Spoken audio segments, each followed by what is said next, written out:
once you're ready to go. Nice, nice. You got it.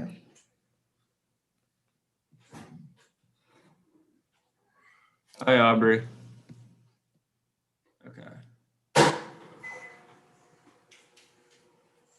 Once you're ready to go. Once you're ready to go. Nice, nice. You got it. Was that me and retroactive? Hey, Aubrey. All right, Andrew, I think I'm gonna head out. Are you good? I think so. Nice. Enjoy your time. I'll stop echoing now. Call myself if you need me. Aubrey. All right.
Hi, all. I see we have people continuing to come in. If there are any teachers on here, Theodore, I think we're going to have people trickling in for a few minutes. So you might not see all of your classmates right now. They might come in a little bit. We only have 15 people with us right now. I think we're expecting like 100. So it'll take a minute. If there are any teachers in here right now, let me know in the chat and I can permit you to co-host.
Hey, everybody. So I'm seeing in the chat that people are confused because you can't see or hear yourself. That's on purpose. We have a very large class joining us today. We're having, I think, all of third grade at the same time. I will get to who I am, but for starters, I am the one who will be teaching your lesson this morning. We are doing a Zoom webinar instead of a Zoom meeting. And what that means is that you do not have the ability to turn on your video or your audio. I don't know what you use, Google Classroom, Meetings, I'm not sure what you guys use, but it is different because we have such a large class. This is the best way for us to do this lesson because there's so many of us. Hello, Miss Bellard. So Miss Bellard, and if there are any other teachers in here, I will make you co-host to help with just facilitating everything.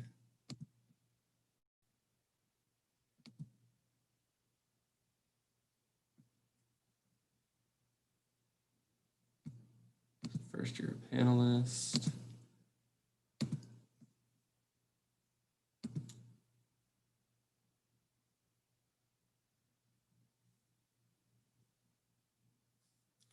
Sup, John A.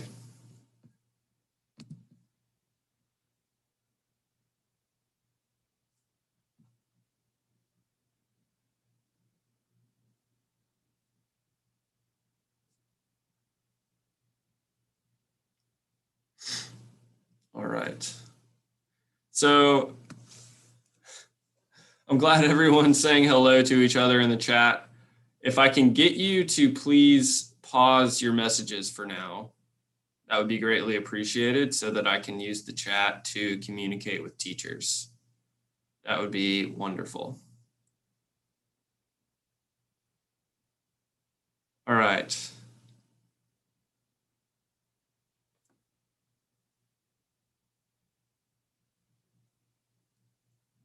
Ms. Bellard, are there any other teachers in here? I'm looking through the list.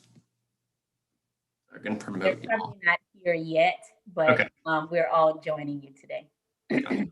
Cool. Well, it's 9:59. We can wait depending on y'all's schedule. We can start whenever you want, but I'm good to start a little bit later than 10 o'clock. Okay. Thank you so much.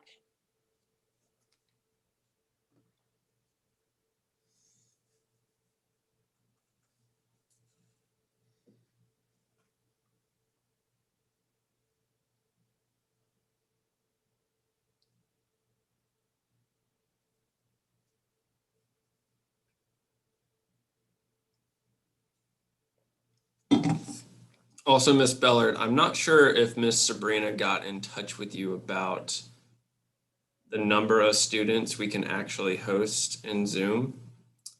But because of the size of this group, it is likely that we cannot fit everybody into our webinar this morning in Zoom. So our workaround for that is to stream it live on YouTube. And we're streaming live on YouTube right now from Trees Atlanta's education account. So if at any point we have students who are trying to get into the room but can't because we've hit capacity, I will share the YouTube link with you and the teachers to then send to your students. And they can join us that way and watch everything because we're live on YouTube right now. So it's just it's a matter of them copying the URL into their browser and Okay. Thank you. go to YouTube. So right now it says we have like 71 participants, 72. It's kind of going up. Yep. I think our record is 96 for one of these classes, so you guys might break it. Yeah.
Hi, Ty.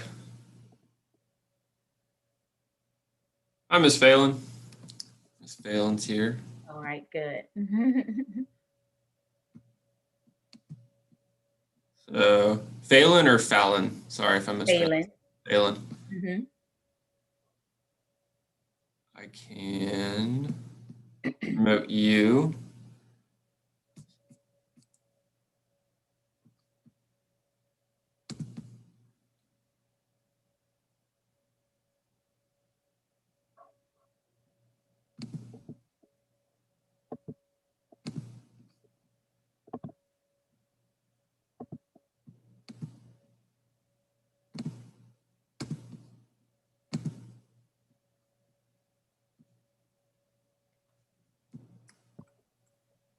Hi. Hello. Good morning. Thank you. Good morning. Hi. Hello. I was wondering, I was like, okay, am I on this meeting? Because I didn't see the option to talk, or I guess it's when you're in this kind of webinar. Yes, But Ms. hopefully- Gaucher is also here. So you can look for Ms. Gaucher. Okay. And hopefully we'll all fit. The kids were excited. So I was just telling Miss Ballard about that. I think Miss Sabrina did some research on this, but what she told me was that there might be a capacity of 100 in the webinar. Yeah. And if that's the case, we are currently live streaming on YouTube. And so I can share the link with you, and any students who can't fit into the webinar can join us on YouTube, and I can share that URL with us and they can follow along that way. Okay. So Miss Gaucher, Mhm. she in under her first name, possibly. So she just raised her hand. She said, Nice. Talandria. Way to use the Zoom features. Gotcha. Okay.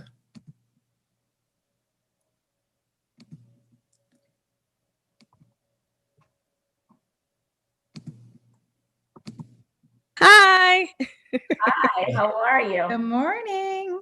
I don't know. I want to know if my students are here so I can leave this meeting and go back out to help them get here if they're not.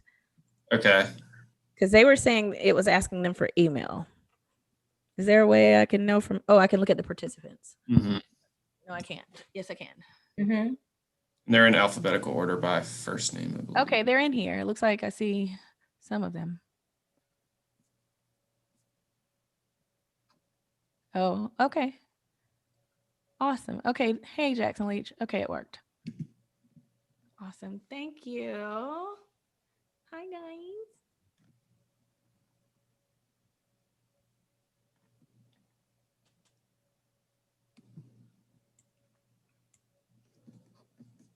All right. It's 10:06.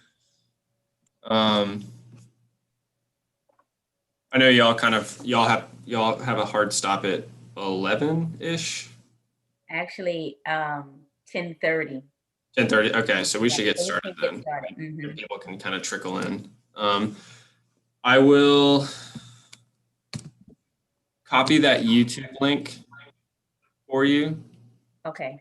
into the chat so that you have it. And then anyone who can't join because of capacity reasons, you can send that to them. So there it is. Click on that link and you'll be able to watch this webinar via YouTube. Are our children hearing us right now? Yes. Yes. There. Good morning, third graders. Welcome to the Trees Atlanta presentation. This is Miss Gaucher talking. I just want to remind you that unless our presenter asks for us to unmute or chat, please keep your hands off the keyboard and your ears tuned in. We're so excited to be here. Happy to have you guys. Yeah, thank you, Ms. Gaucher. We'll go ahead and get started. Good morning. Thank you all for joining us. We're at 85. That is close to our record. We'll see if we'll break our record sometime soon. And everyone put their blue hands down real quick. So Rowan and Owen and Emmett, can you put them down? And now can everyone raise their blue hand if, put them back down. We have to listen, friends. If you've heard of Trees Atlanta before, raise your blue hand. Before today. 39, 41. Okay, so we're a little over half now. That's awesome. Well, I'm glad you guys have heard of us. Yeah, my name is Mr. Andrew, and I work for Trees Atlanta. I work as an education coordinator. I plan all kinds of education events. I teach families, adults, students like yourselves. Work with a lot of students from elementary to middle and high schoolers to learn about, you might guess, based on our name, trees in our forest. So we'll get a little bit into that and what we do before we get into our lesson today, which is called forest products, products that come from our forest. And in order to do that, I'm going to share my screen. I've got a little presentation to start with before we go and get into the forest products. Okay. So you should be able to see my screen. I'm going to present. And yeah, please just follow along in the comfort of your home and learn about Trees Atlanta with me. So this lesson is called Forest Products. It's one of our lessons that we teach with this program called Urban Tree Tracker. Can anyone in the chat tell me what they think that word urban means? Can anyone define urban for me in the chat? See if I can pull up the chat so I can look. We have city. Okay, yeah, for some reason I can't see the chat, so thank you. Yeah, it means city, it means city. So Trees Atlanta's mission, we're an organization, we're a group of people that does a lot of planting and protecting and educating about Atlanta's urban forest. So thinking of the word urban meaning city, an urban forest is actually a city that's inside a forest. So if there's one thing that you take away from this lesson today, I hope it is that you now know that you woke up inside a forest this morning. Not just any kind of forest though, not like you're out in the woods with nothing around you in the middle of nowhere, but a city that's inside a forest. Atlanta has one of the biggest urban forests in the entire country. And so our Urban Tree Tracker program is the program where we help educate students like yourselves, you know, how to track trees, but really to learn about trees so that you can help us take care of the trees that we have in Atlanta. So that's a little bit what we do, number one right there. So we'll talk a little bit more about that. I'll share some pictures and then we'll talk about why we do this for a couple minutes. And then we'll get into our lesson about forest products.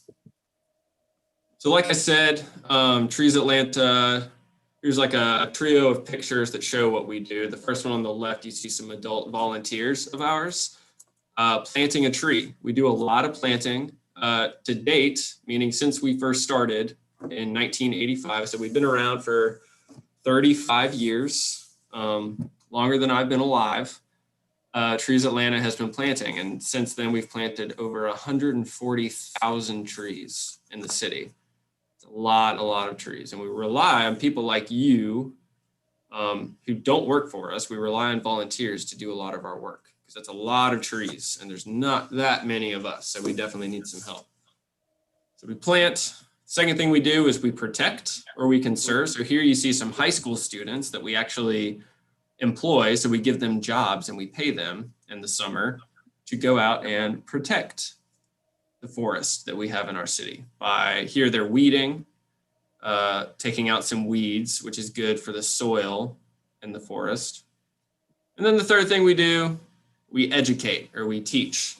Because like I said, there's so many trees in our city and there's only so many of us. And so if our job is to plant and protect the trees, well, we need as much help as we can get. And before people can help us do that, they kind of need to know what they're doing, right? So we visit students like yourselves at a young age and start teaching you about trees to help you start to care about them and understand them so that you can help us do our very important work. So here's a picture of Atlanta's urban forest. This kind of is a good picture that shows exactly what I mean when I say that Atlanta is a city in a forest. And actually, fun fact, if you Googled city in a forest, what do you think would come up? Anyone in the chat? Or if you want to do it right now.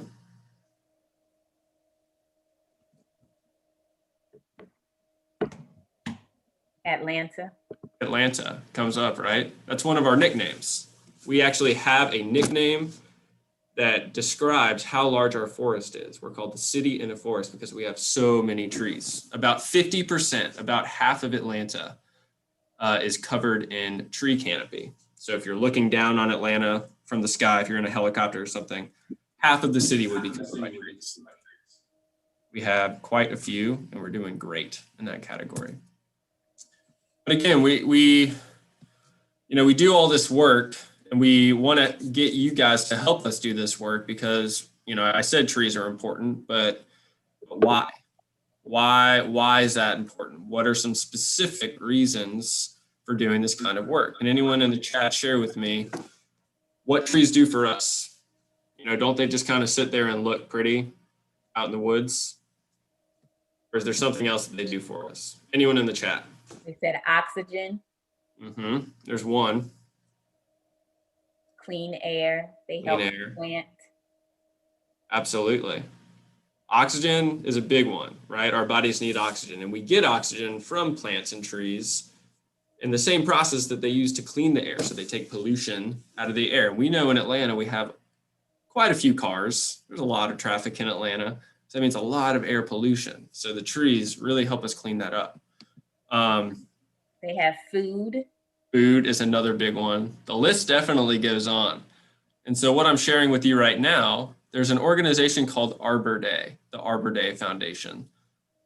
And it's an organization that is nationwide, and they help support the holiday that is called Arbor Day, which is a day where we as a country, actually it's all around the world now, it's global. We as a planet celebrate our trees by taking care of them and planting a lot of trees. So this organization created this website to help people understand the benefits of trees. And so there's a lot of things in here. We could spend the entire 30 minutes going through this. We don't have time for that, so I'll just kind of share it with you and give you an idea of what it's like. But the first thing that they mention as a benefit of trees is that they help clean our air by removing pollutants. So good job in sharing that. Thank you. You keep going through. Good health. They make people want to go outside. They're good for mental health. Taking a hike in the woods is known to relieve stress of a lot of different kinds. Oxygen, and then I could go on, but food's one of them. If you're holding a pencil right now, it's made of wood, which probably came from a red cedar tree out west, most likely. So we get materials from trees. A lot of good benefits for sure. Okay. So moving forward. So now we're going to talk about, I mentioned those materials because our lesson today is called forest products. And right, so we know a product is something that is made, something that can be used. And a pencil is an example of a product that comes from forests. But if I tell you that a product comes from a forest or comes from a tree, you can probably guess pretty easily that that means we have to either cut down the tree in order to get that product, to get that wood to make a pencil or a chair or a table, or at least hurt the tree somehow. You can kind of think to yourself right now whether or not you like pancakes or waffles with maple syrup. If you like maple syrup on anything, well, that maple syrup gets its name from the maple tree. And you have to actually poke a hole in the maple tree to get the sap to come out, which we use to turn into syrup. So most things that we get from trees, most things involve hurting the tree to some extent. So we're going to watch a portion of a video that helps us understand how this can be done without damaging too many of our trees and losing out on some of those other benefits like clean air, oxygen, good health. Because if we have to cut down trees to get stuff, that means we have fewer trees all of a sudden to clean our air. So how do we balance that? So we're going to watch a couple minutes of this video to understand some of these products, and we'll talk about ways in which we can balance those two things. Make sure my audio is shared.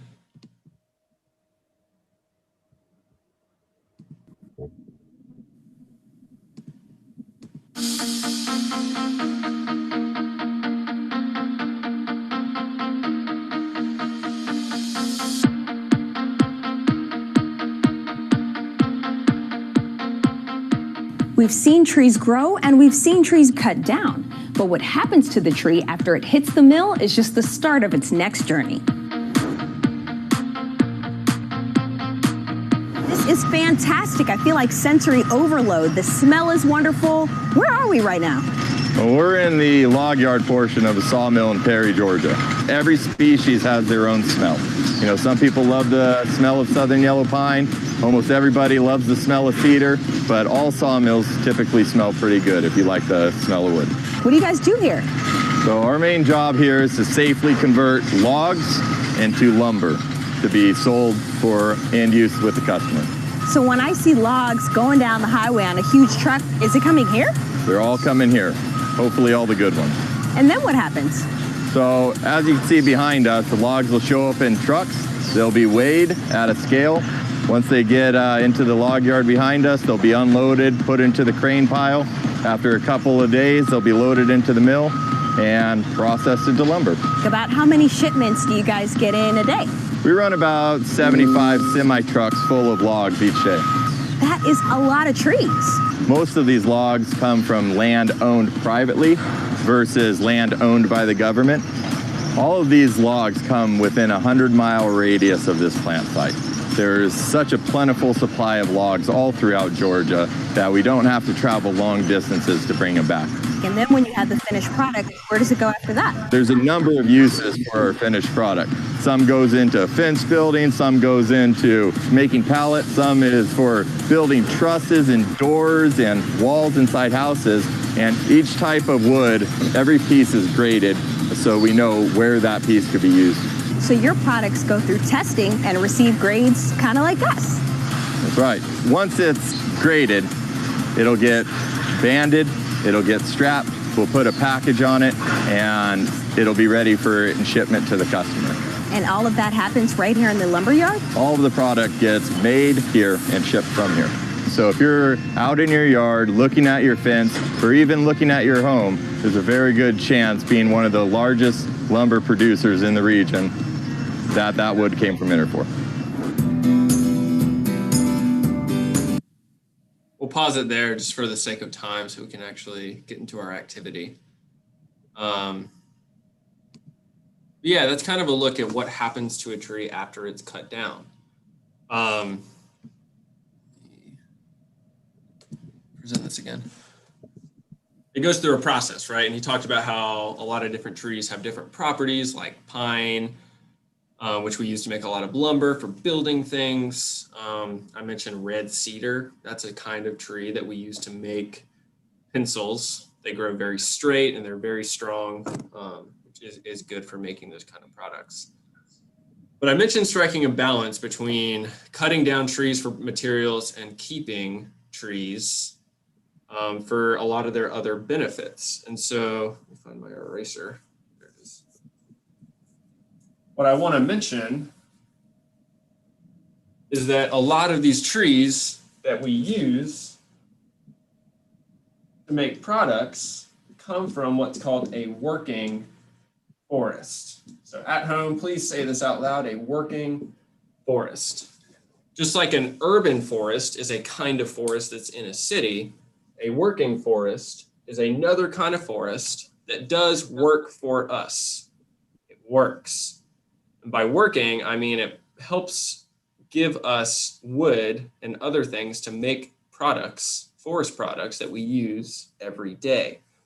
And yes, it does mean that we have to cut them down, but if we set aside one piece of land to be a working forest, and we say this is our working forest, and everything else around it we're going to leave alone, then that's a way that we can control how many trees we're cutting down so that we're not getting ahead of ourselves and cutting down too many.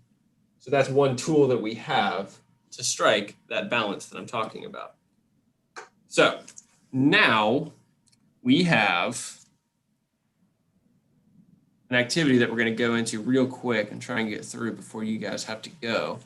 So thinking about working forests, places where we can where we allow ourselves to cut down trees to make products, we have some examples of products coming up in the next slides that may or may not come from these working forests. And they're very familiar items that you either use every day or most of the time, or a lot of the time.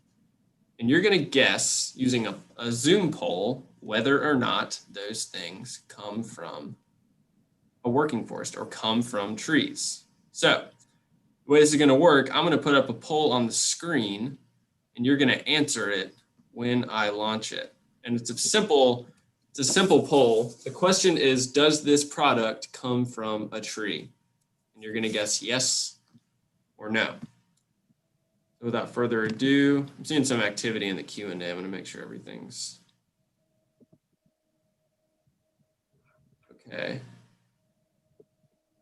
Yeah, so you're not going to be able to see everyone. We're in a webinar, and so that means that you can only see people who are hosts. So it's me and your teachers. All right. Stephen asked, why are tree cutting called lumberjack?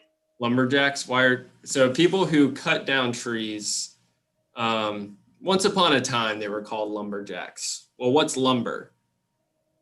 You know what lumber is, that kind of explains half of it. Lumber is wood that we get from a tree that is cut into usually rectangular prisms, or, we call them planks of wood. And lumber is what we call wood that has been turned into a plank that we can use to build things. And then a jack, I'm not actually sure where that comes from, but jack is, traditionally a man's name. And back in the 1800s and 1700s, a long time ago, when a lot of people were cutting down a lot of our forests, especially out west, a lot of the people doing that kind of work at the time were men. So it's possible that the name Jack was just added to the word lumber. That would be my guess, but I don't actually know why Jack is in there. Okay, so we're going to get to our poll now.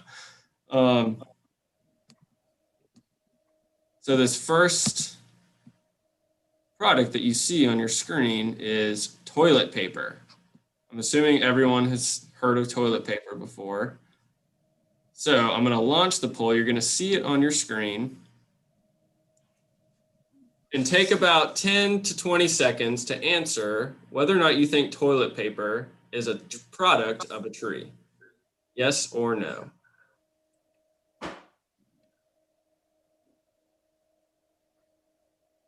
Okay. Take a couple more seconds. I've got 84% of people have voted. I feel like I'm watching the news right now. 90%.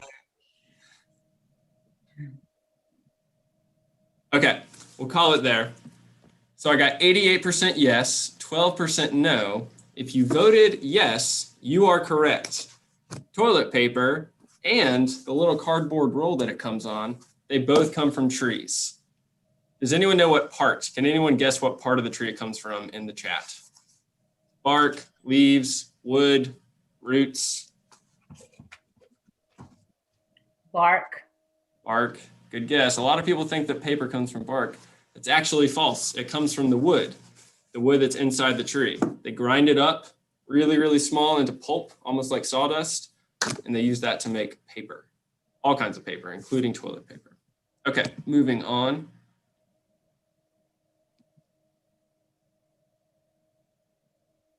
There we are, 87% yes, 13% no. All right. So next, are rubber gloves a product of a tree? Take a few seconds. Kind of running out of time, so we'll move kind of quickly. Vote as fast as you can. Do rubber gloves come from a tree? All right, we'll stop it there. We have 84% no and 16% yes. So kind of the reverse of what we have with toilet paper. You 13 who said yes, you are correct.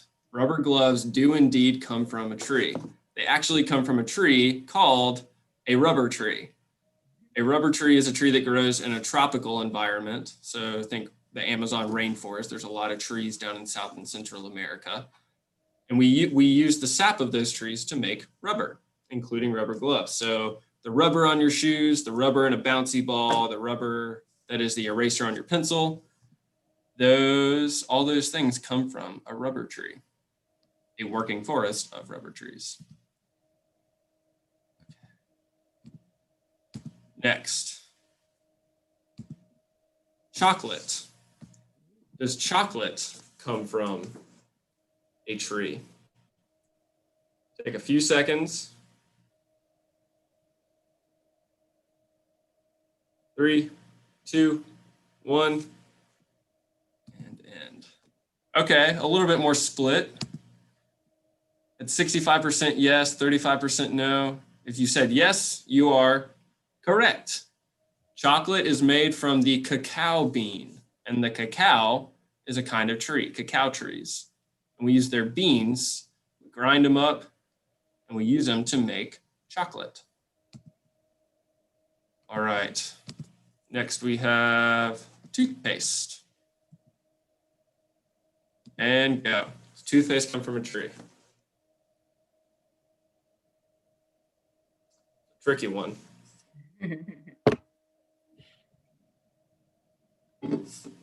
How on earth could we use trees to make toothpaste?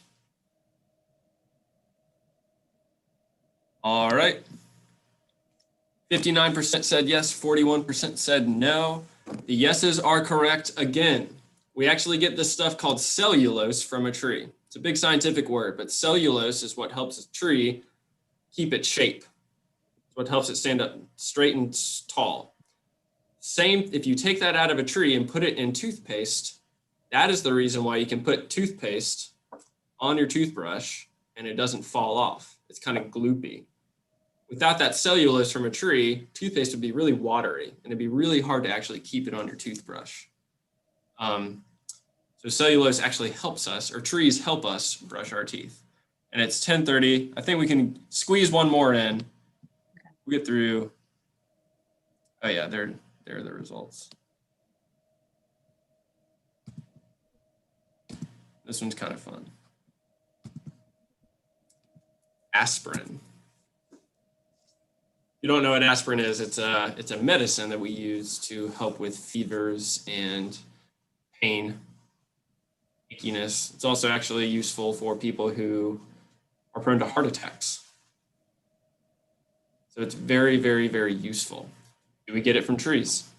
Yes or no? All right. 94% said yes. So y'all are correct. I think you guys are starting to see the pattern. So aspirin, pills that we use to help us with pain and fevers and even people with heart attack, risk of heart attack, we actually get this product from trees. It's very, very important. And actually a lot of different kind of medicines come from trees, but aspirin is a very important one. We get it from the willow tree. So if you've ever heard of a willow tree, we actually use the bark to make aspirin. The stuff that's in the bark is actually what helps our body. All right.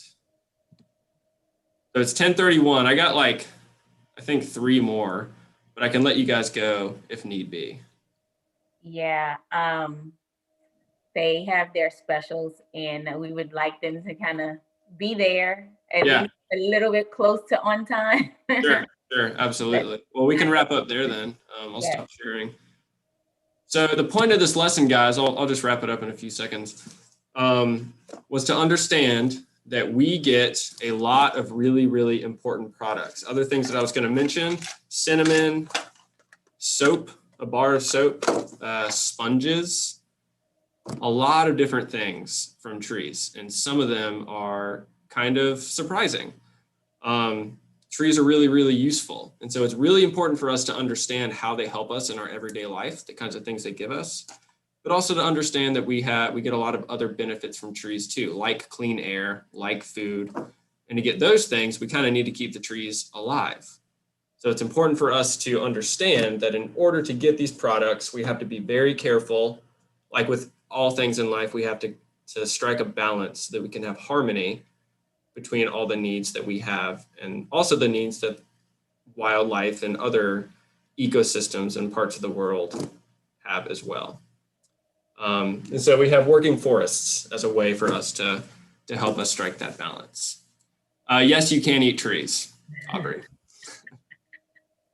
Some certain kinds of trees. Some trees you shouldn't eat, but you can eat some of them.